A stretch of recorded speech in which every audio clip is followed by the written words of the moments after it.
What's going on, guys? My name is Cody. I'm a psychotherapist and dating coach that specializes in attachment theory. A lot of people get really down on themselves and they think that they keep ending up with avoidance because they're broken or addicted to chaos. And you can choose to think of it that way, or we can actually look at what's happening in your brain so that way you can change your habits. Insecure people create a slot machine dynamic. They're hot then cold, they're intimate then distant, and sometimes you win, which feels really good, but most of the time you don't. And it's that unpredictability that makes you keep pulling the lever. But here's the part that's really important to understand. You are receiving very expensive dopamine. What I mean by this is that for those upfront highs, you're paying on the back end. You're paying with anxiety and cortisol pumping through your body. You're paying with rearranging your life just in case that person comes back around. You're paying by sitting by your phone every single day waiting for that reply. And ultimately, you're paying by losing focus on your own life and routines. You could call this front-loaded dopamine, and insecure attachers are very notorious for it. They want that intensity immediately before actual trust is built. Really, they're impulsive by nature, and you can't build something stable with someone who is impulsive.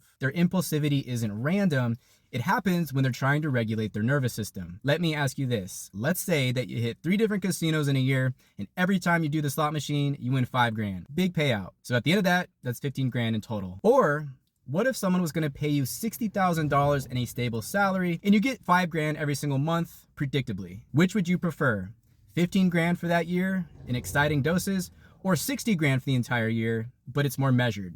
If you keep ending up with avoidance, then it means that you are stuck chasing that slot machine dopamine. But let's reframe this. Secure attachment doesn't eliminate all dopamine. What it does is that it stabilizes it. Secure partners still value passion, intensity, and physical intimacy, but what they do is they backload it, meaning their top priority is compatibility and trust, and they refuse to layer on the passion until those conditions are met. And what you get by doing that is not just a couple episodes of chaotic fun.